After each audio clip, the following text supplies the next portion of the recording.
in our fence line series. Appreciate you joining us. Today we're pleased to have Dr. Dale Blasi with us. Um, Dr. Blasi is the state beef specialist for Kansas State University and also serves as the manager and director for the KSU Beef Stocker Unit and Animal Identification Knowledge Laboratory. His responsibilities include providing statewide extension educational leadership in stocker cattle nutrition and management and utilization of grazed and harvested forages by beef cattle and other livestock. And with that, I will turn it over to you, Dr. Blasi.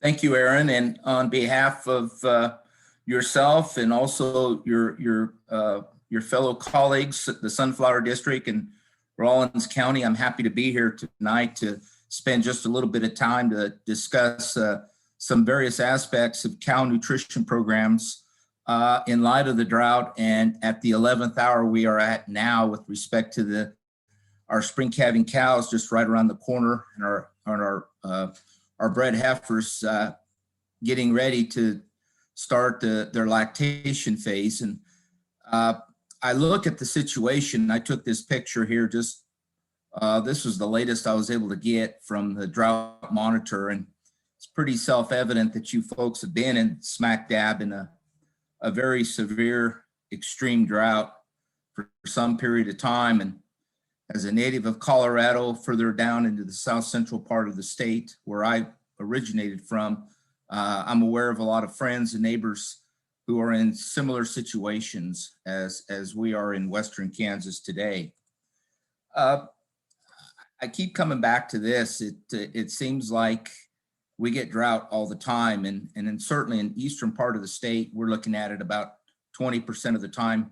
And as we move west towards West Kansas and into Colorado, it seems like it's upon us every third year, about 30% of the time. And that is defined as years with less than 2/3 average annual precip. And so we're dealing with how we manage our beef herd, especially during critical times that ensure that they are able to breed successfully year in and year out. It becomes a real challenge. And I kind of frame the situation in terms of our summer forage production, whether we have a shortage or if you want to call it an abundance. And then you factor in the ensuing winter situation, whether it's a hard, cold, wet winter or a normal winter. And you can draw various scenarios from each of those permutations, if you will. And so my whole point as I look at this is that there's a delayed, if not predictable, 6-month impact on what we experience, say, from 6 months ago. We're looking at the impact of having dry conditions and having cows going into the wintertime in perhaps less than adequate body condition. And then at calving season, we have a challenge with postpartum interval and getting everything functioning correctly and keeping everything on a 365-day calendar. And it brings me to this whole concept of body condition, and we hear about it, we've heard about it I have for 30 years, the importance of body condition and how many various facets that body condition has in terms of impacting cow herd productivity and certainly profitability as well. And it's critical to think about. I know that day in and day out, a person gets used to looking at his or her cows, and you tend to perhaps maybe not get a good read. It's like watching a child grow. Maybe get a neighbor to look at them and give you a candid answer in terms of those, the general condition of the herd, in particular the younger females that may need the help the most.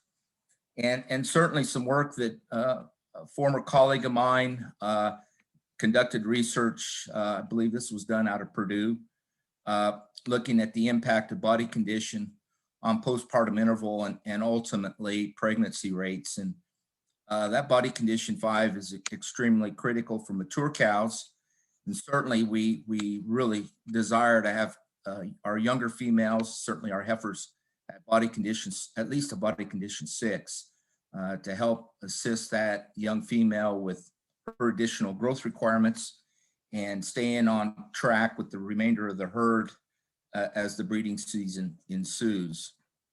And I come back from the perspective of my nutritional background, and I actually did conduct my PhD work with cow-calf at Nebraska, looking at nutrition. And there's two primary factors that impact productivity, and that's cow size and the level of milk production that you breed into those females, and has a tremendous bearing, especially when we have these critical environmental challenges as we do today. And I'm using a very simplified NRC just to illustrate the energy and protein requirements for younger females, certainly to show the differences between middle gestation and late gestation. And then certainly once lactation begins, the challenge of producing milk and trying to conserve and maintain body condition flesh on those cows through the spring period prior to grass turnout, how much of a challenge that truly can be. And I use the old bucket, water in the bucket analogy in terms of the animal's primary responsibility of meeting her maintenance needs first, growth, lactation, and reproduction ultimately last. And I think we all appreciate reproduction is the first to suffer and the last to recover when an organism is experiencing an environmental stress in terms of caloric deficiencies and so forth. And so I don't want to continue to harp on body condition scores, but our researchers and Dr. Sandy Johnson is on the program with me tonight. She's listening in. I think we know how important reproductive efficiency is linked to body condition scores. And so for the remainder of my presentation, I'd like to just touch on some things, and they're probably no-brainer type things, but perhaps to maybe gently remind everybody what you can do.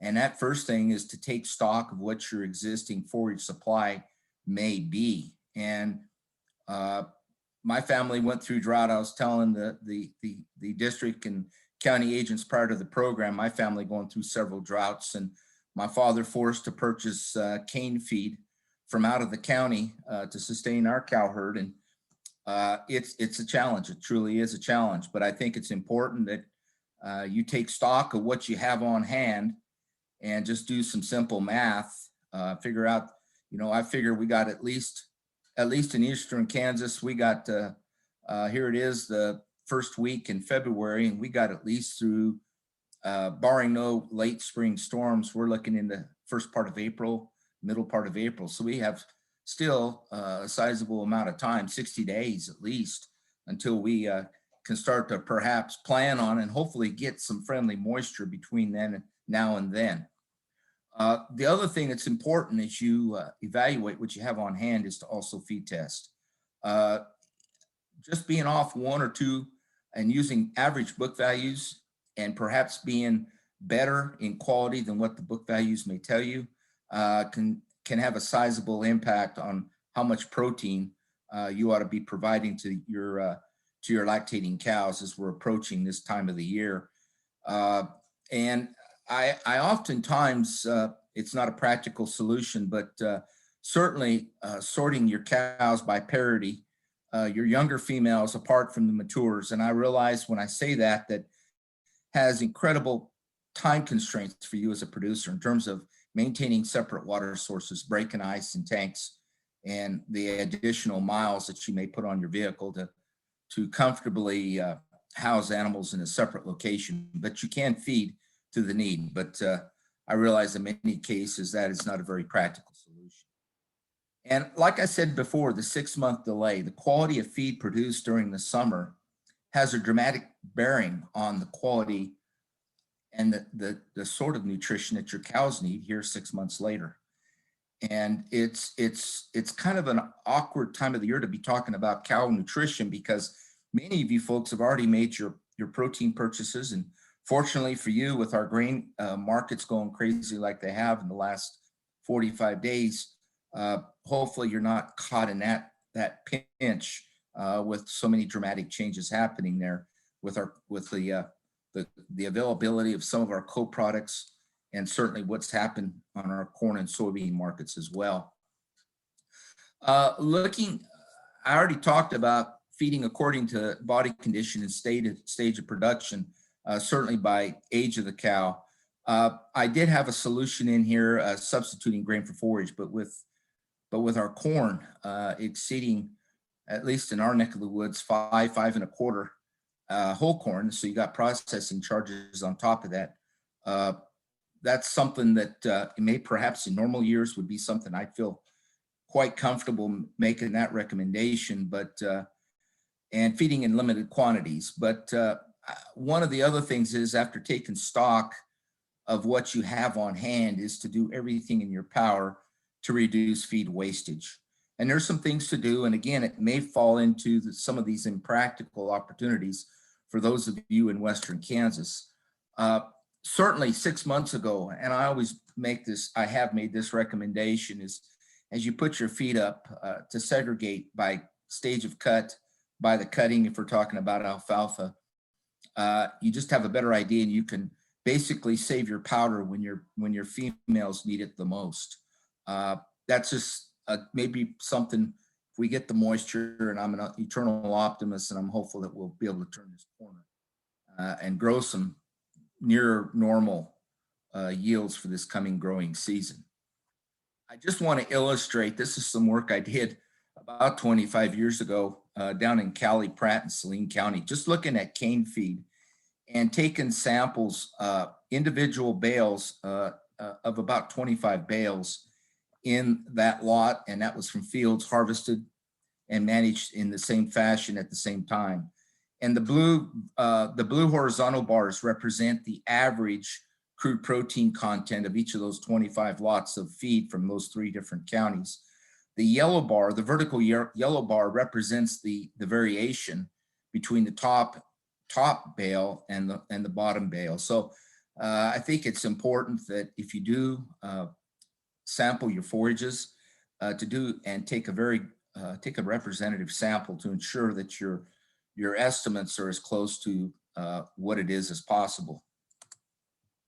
This brings me to something that a former county agent, Carl Garton in Saline County, Carl just recently retired, but back in 1989, that was 32 years ago, Carl pulled from 23 bales, he looked at the nitrate concentration, and the average was 2764 parts per million, but it varied from a low of 1525 to a high of 6250 on an as-fed basis. And so there was a lot of variation there, and doing a good, proper job is critical. And my mother shared this with me right before Christmas. This happened east of Colorado Springs, but if you go back to that drought monitor map, it's smack dab in the same similar scenario as you folks are. And long story short, there was between 30 and 40 head of cows that were dead. The newspaper caught a hold of it, and they made a big, obviously, the front range of Colorado made a big fuss about this. And certainly for this poor producer, they were feeding high nitrate feeds. And that's something from 6 months ago in a drought environment, drought stressed plants.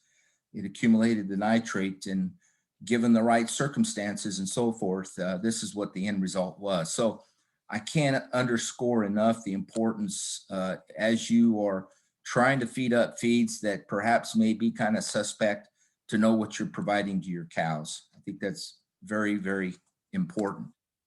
And so with that, just being aware of what nitrate toxicity is and what the symptoms are, basically it's the hemoglobin is being converted to what they call methemoglobin, and it basically reduces the oxygen carrying capacity in the blood of the animals. And so we see the symptoms that are associated with an anoxic, a lack of oxygen environment, bluish color of mucous membranes, animals that struggle to breathe, tremors, swaggering gait, and if stressed sufficiently enough, we tend to see the animals collapse. And typically in most cases we'll get the very light conditions where producers can pick up and see some of the cows doing their swagger. But in some of the more critical, where we're feeding super high levels of nitrate containing forage, the effects are very, very pronounced and very quick. And we just get the conversion in the rumen to nitrate. It's basically taken up into the bloodstream, and there's a conversion that occurs with the hemoglobin, and it's just a reduction in the oxygen carrying capacity of the animal. There's a lot of things that dictate the appearance of nitrate toxicity symptoms. First of all, the concentration of the nitrate in the feed, what condition the animal may be in, and really this time of the year, we may start to see a lot of slipped calves under those particular scenarios because the fetus is being starved of oxygen, and we may see some suspect late term abortions. How quickly the animal eats it, how much is totally consumed, and as I indicated, under an acute fashion, it's rather quick, and in most situations, the clinical conditions may not be apparent for some time. So it's important to understand and recognize with what you're feeding.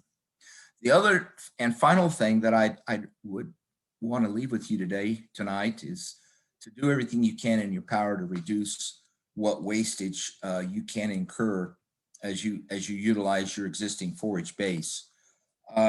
There's a lot of opportunities, and I've done a lot of work with the forage processors, and I recognize in your neck of the woods, and certainly into our country, this is not a feasible fashion in a range sort of situation, having bale processors or even bunks for that matter.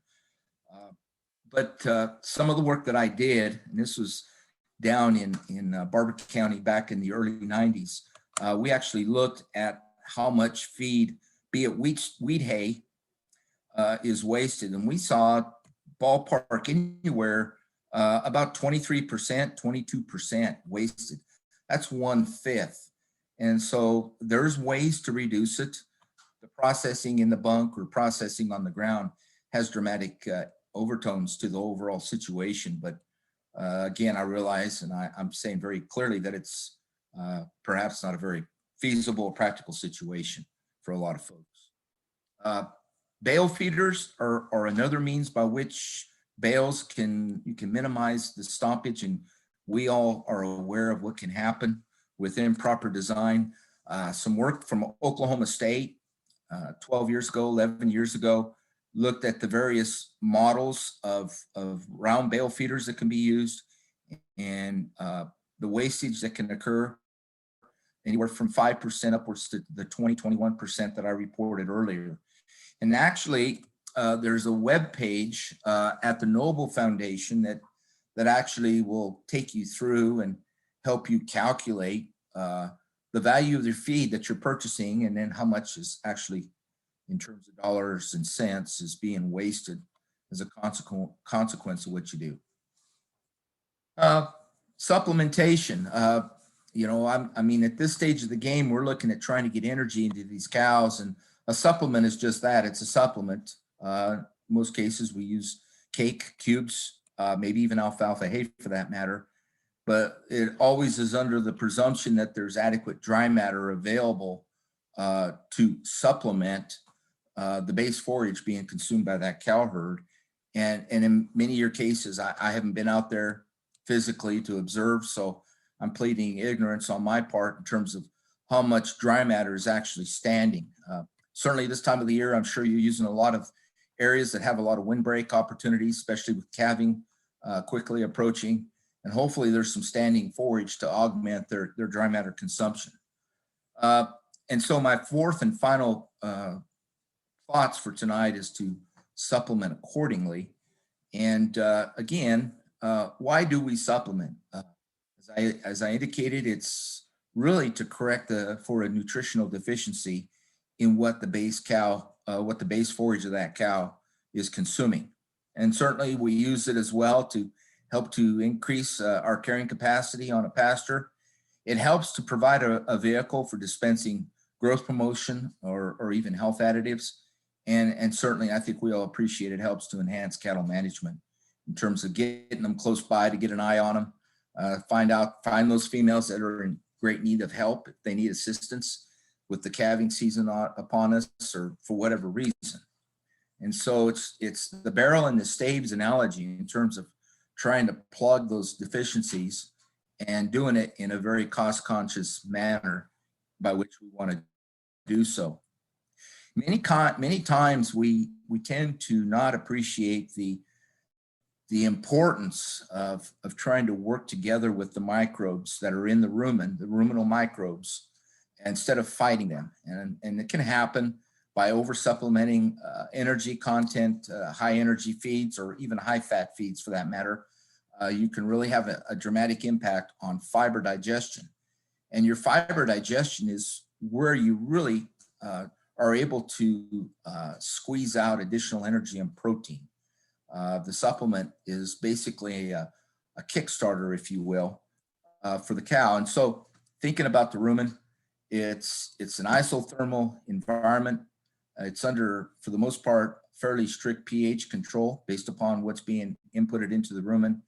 It's got contractions. The animal eructates, it ruminates by breaking down the feed particles, providing more access points for the microbes to adhere to and to further break down the hemicellulose and cellulose that is there.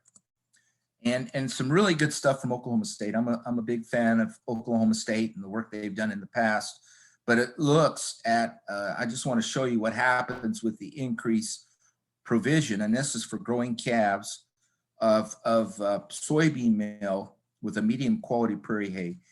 And what you see happening with you see an increase in dry matter intake of the hay, and you can see that it's expressed as a percent of the animal's weight, all the way up to 1.5 pounds of soybean meal.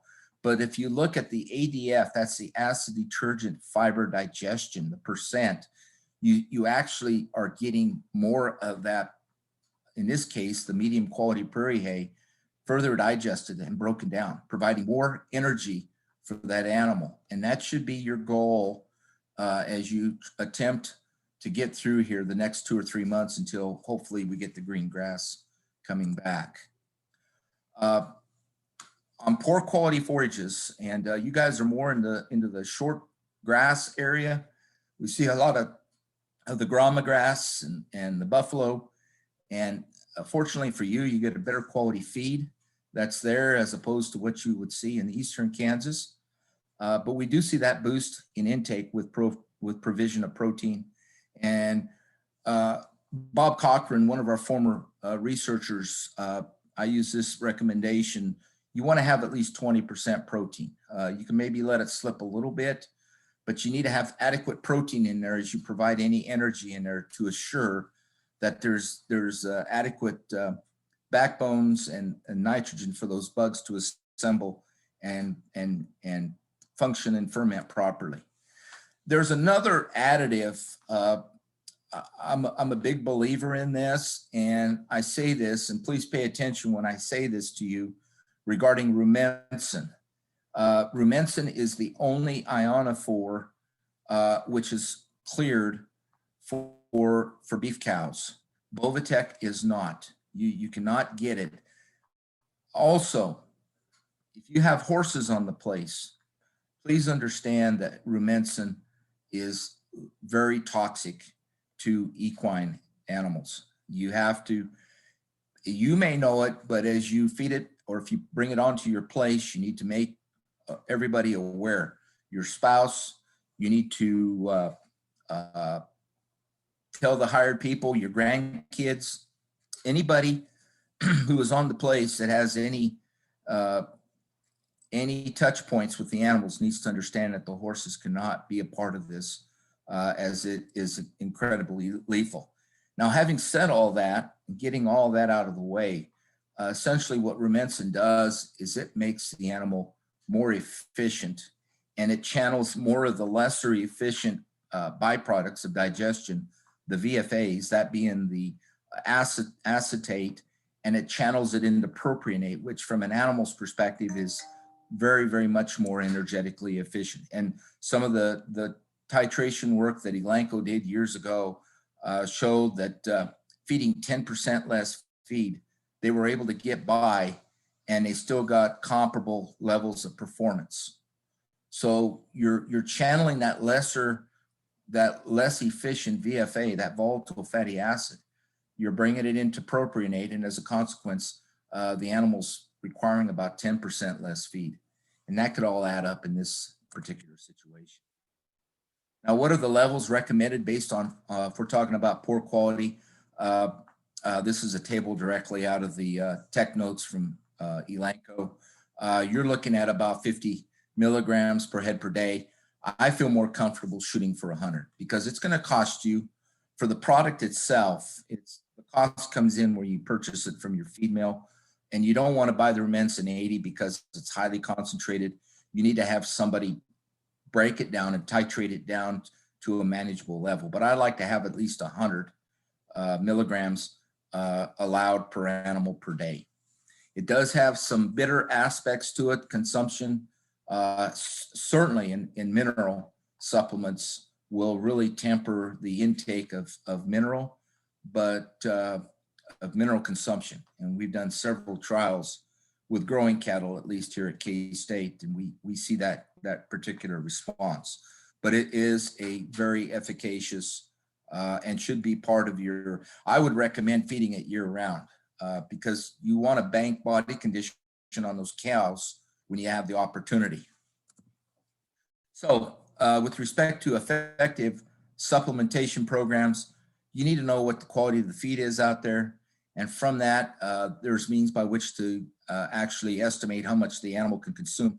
And then based upon the animal's true needs versus what is being provided, you can assess the nutritional needs of the animal. There's a piece of software that we're big fans of. Our system uses it, our beef team stands behind it, and our district and county agents. We do everything in our power to make sure everybody's has the ability to use this software. It's called Brands.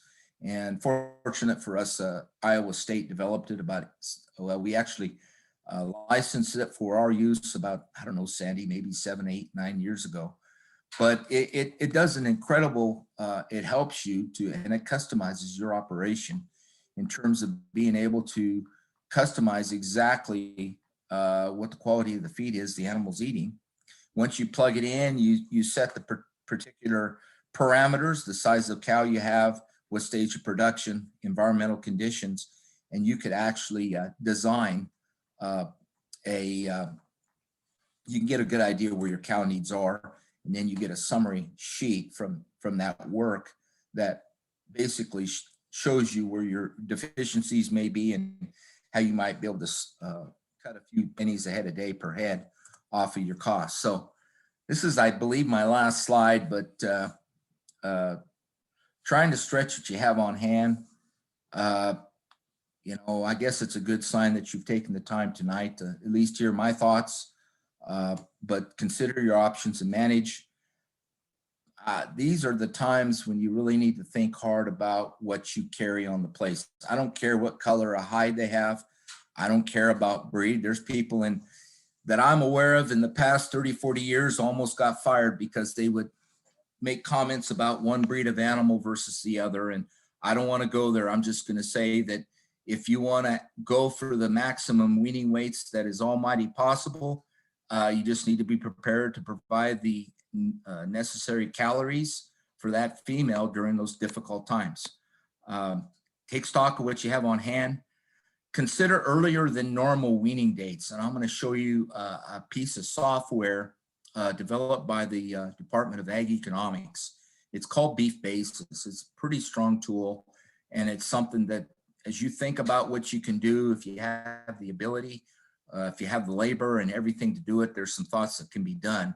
And then, of course, pretty obvious, but take stock of what your condition is on the financial side, and then make the changes accordingly from there. So with that, Aaron, I am done with the PowerPoint, and I'd be happy to share with everybody Beef Basis if there's time. It's 7:33 from my clock. Yeah, we've got some time. I think that'd be a great thing to show everybody here. Okay, good. So I'm gonna stop share here. Hold on here. Stop share. Then I'm gonna go to here. Does everybody see that? No, not yet. I think you'll have to share here. You're still I on gotta the. hit share screen, and then I've got to go to here and share. How about that? There we go. Okay, this program was developed originally by a few professors at K-State, and then some of their students who graduated moved on to Montana and actually have devoted a great amount of time to this, trying to really enhance this program. And I was looking at it today in terms of what could be done, and I'm gonna basically show you some things that as an example of what you can do. So if I go to, if I just go to Stalker Backgrounder and I do price forecasting, I come down here and I'm going to set the date for, well, let's just set it for today. And unfortunately, in Kansas, there's actually, I want to say 3 locations that are the closest for them to develop their basis numbers. And I suspect that I think Salina would be probably closest for you folks in Western Kansas, but I'm going to select steers, and I'm going to say that the sell date, I'm going to change that. I'm going to put that date into, when would you guys say you typically pull the calves off your cows or you market them? Let me ask you that. Let's get a little participation. When might that be? Would it be October 1 or October 15th, or what are we talking?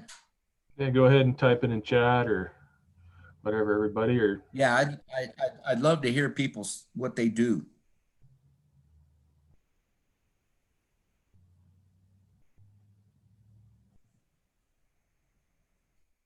I'm not seeing any. there's one. We got an October 15th. Okay, I'm going to change it to October 15th. And this is a hypothetical into the future based upon, and I'm going to put, I don't know what a weaning weight would be for your neck of the woods. Is 500 pounds? Is that in the ballpark for many folks? I think that's a good round number to start. All right. All right. So I plug that in, and then I just basically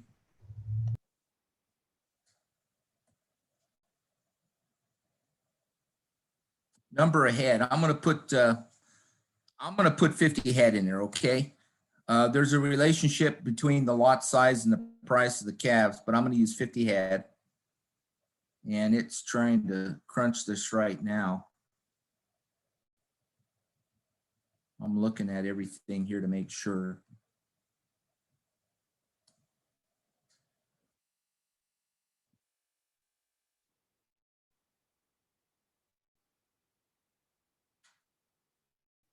I don't know what's going on there with it. I'm going to embarrass myself. It worked perfectly today. But bottom line is it gives you what the price is with a 68% certainty. There's some probabilities in there. And of course, if you talk to any ag economist, they're going to tell you you need to have some protection mechanisms in place. But it kind of gives you an idea of what calf prices will be into the future. And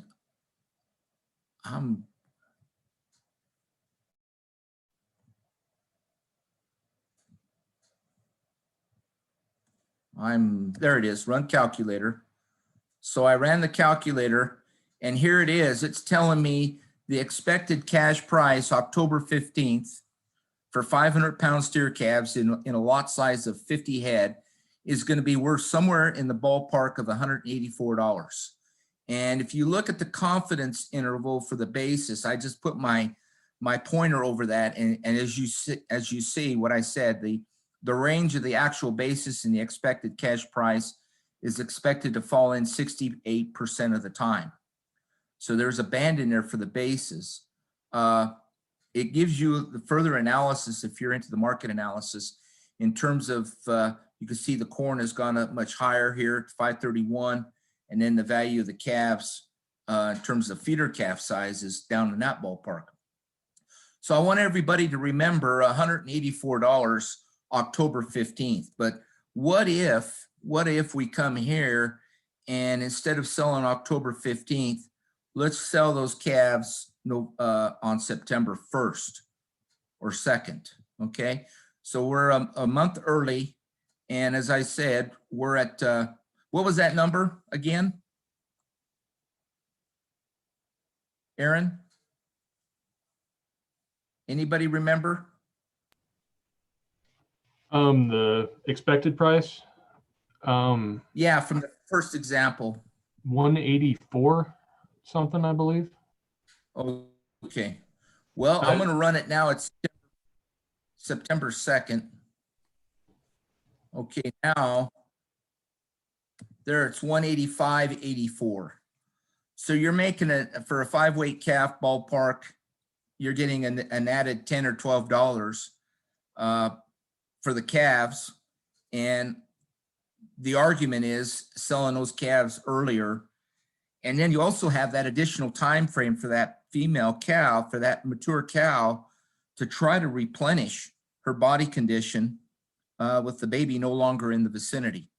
And I think that's some of the things we need to think about in the fall time, is to do everything we can to try to bank up flesh on those cows.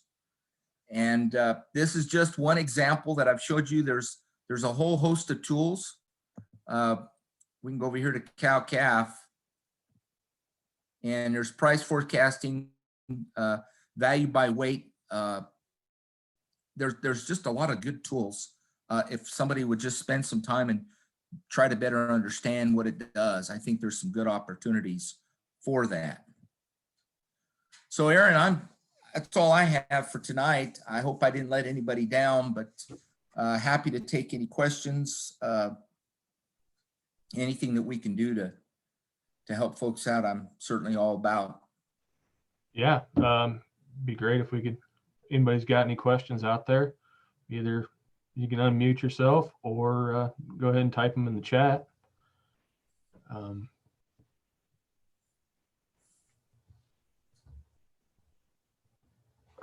Waiting here to see if anything comes up in there.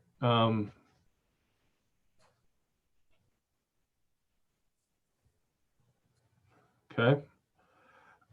Thinking ahead, I know this is to the summer with the shortage on grass. Something I've been thinking about and wondering. What are your feelings on using creep feeding to reduce the strain on the cows and the pastures come this summer? Again, I'll tell you, the work that I'm most familiar with is if you're going to creep feed, if you're going to consider creep feeding, you want to limit creep feed. And I'm talking to allocate not more than, say, 2, if not 3 pounds per baby calf per day target. You don't want them to hit the self-feeder and ad lib. However, with the grain prices and everything such as they are, you're going to have to run a really sharp pencil to determine if there's any outward benefit from that. But you would take some pressure off the cow. You get the calf a little heavier, the response.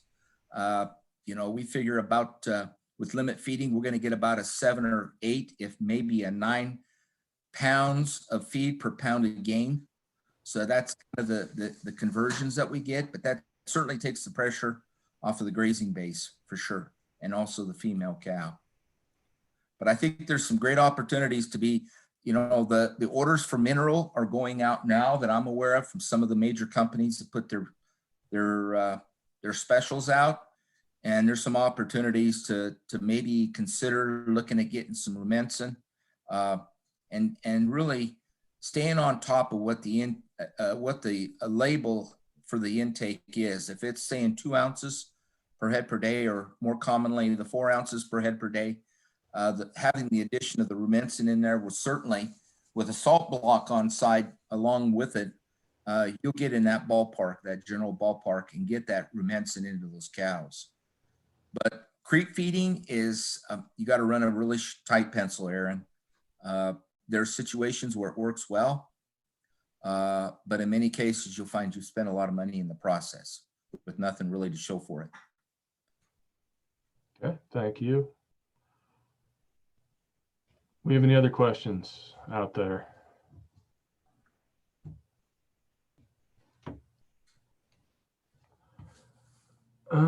Okay, actually somebody sent me privately. On the flip side of thin cows, if a producer is dry lotting their cows and they become overconditioned, should I be worried about any negative effects? And at what point or condition should I worry?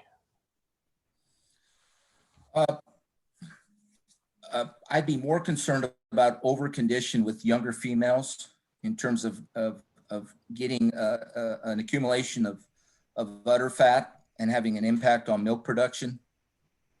I think getting cows, it's not energetically feasible economically as well to get a cow that's certainly not much bigger than 6, but you'll get the boss cows in there, and they'll more than likely get their share and then some from their, and that's why you got to have adequate bunk space to make sure you spread things out so that you don't get that pecking order activity. Are there conditions, situations? Yeah, sure. There's fat being deposited in the interior of the animal, and that can potentially create some potential dystocia impacts. But I wouldn't be quite as concerned with the as I would certainly than for the younger ones. And Sandy, you're on the you're if you want to pipe in, Sandy, you won't embarrass me if you got a different thought on that. Dale, my thoughts on particularly younger females, if we look at some of that data, and we never have as many, say, body condition score 6.5 to 7 in our data set, but it does tend to tail off. And I think we can have some negative fertility implications if we really have them in that heavy condition through the breeding season. I don't think it's economic to do so. You know, if it's 1 or 2 individuals, you know, life's going to go on, but, you know, I certainly wouldn't target them to be to that position. And, you know, particularly on the yearling heifers, I think we want to try and avoid that, because the other thing I see happening is, you know, these heifers gain so well over winter because we have them so efficient and they're gaining well. And we may start breeding before we go out to pasture. We start to go out to pasture, and here's this really heavy condition heifer that's just going to sit there all summer. And we don't use, you know, we spent money on feed that we've carried to them. They're not really doing anything with the forage that's grown. And, you know, that I think that just is not a good use of resources. And in the combination of things, we can have some negative impacts on reproduction. And without going further, I would just say that we would try to avoid that situation. And just bring it up too, I know one of the main groups we worry about is those first calf heifers going in to rebreed to have their second calf in time, and having them in good condition going into having that first calf. And I've read some stuff recently that came out about not trying to starve down birth weights on your heifers too, and that really doesn't work. And maybe you guys could speak a little more to that. No, absolutely. That's a time-old adage. You can't eliminate calving difficulty by starving them. They lose the muscle mass, all those muscles that are necessary for a successful parturition, you know, having that baby calf. If they're in a weakened state, they'll give up quicker, maybe perhaps take longer to get up. No, that is definitely not the right approach. The like I said, we want our younger females to be in a body condition 6. They need to be in a fleshier condition than the mature cow herd, because they need that added support underneath them to ensure that their reproductive organs can get resettled in the involution, and the massive requirements plus for the growth of the animal is something that we need to consider too. They're still growing young ladies, and we fall off on that. Then they'll be one of the later conceiving females, and then you'll have that throughout the life of that cow. It'll take you several years to try to get her back on track. And again, Sandy's our reproductive expert, and she can speak to that overall challenge as well. Okay. Yeah, I just look at that body condition as insurance. And, you know, if life was perfect, the first calf heifer was never stressed, she always had plenty to eat, you know, we didn't need that 6, but life isn't like that. The storm blows up, forage isn't quite as good as we think. So, you know, that's why we say the 6 for insurance policy, because we've expended a lot of money to this point, and to let it fall off now is really expensive.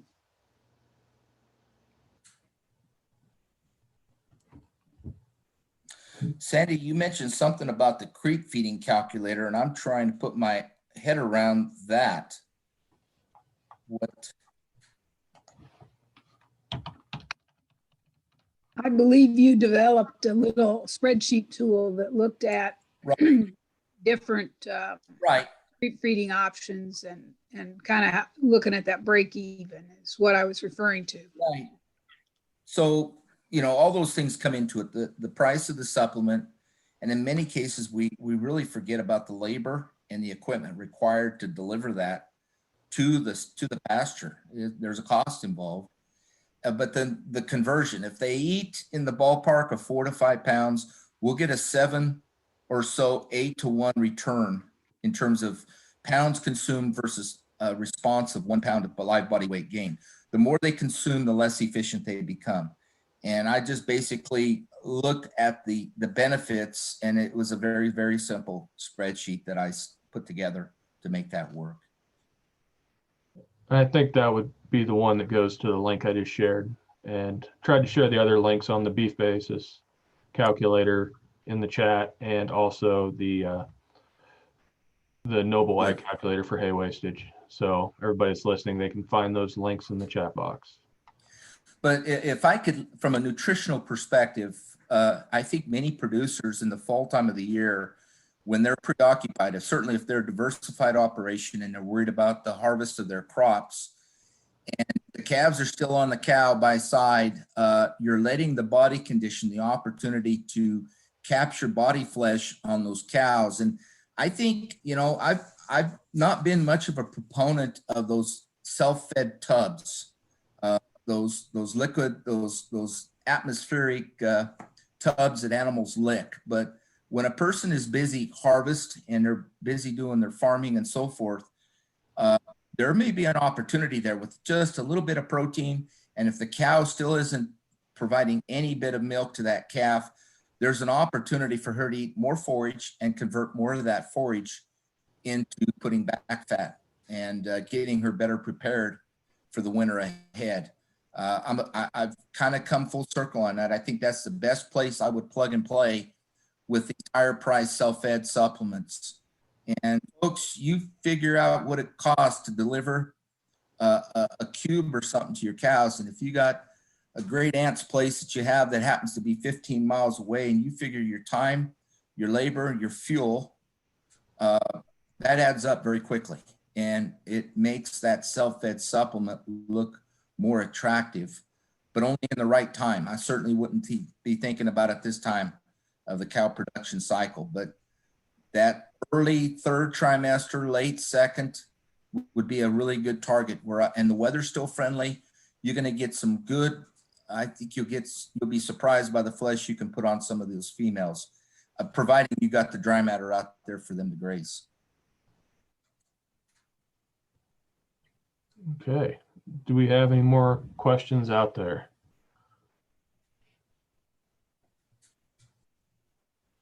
Okay. I gotta pull up a link here quick.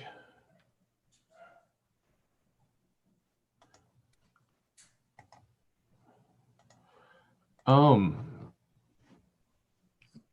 just want to thank you, Dr. Blasi, Dr. Johnson, both, for all your help today. And I'm going to post a link here in the chat to our end of session survey here. If you can take the time to go fill it out, it would be a great help to all of us in evaluating how we did tonight. And also I'd like to remind you, we will be back same time next week. So should be getting that information, I believe, right, Emily? Will be another link sent out, or it will be the same one? It's the same link, but I'll send it out about 30 minutes before again. Okay. And next week, we've got Dr. Toproff talking about managing disease around calving. So that's it. Thank you, everybody, for coming in, and hope we see you next week.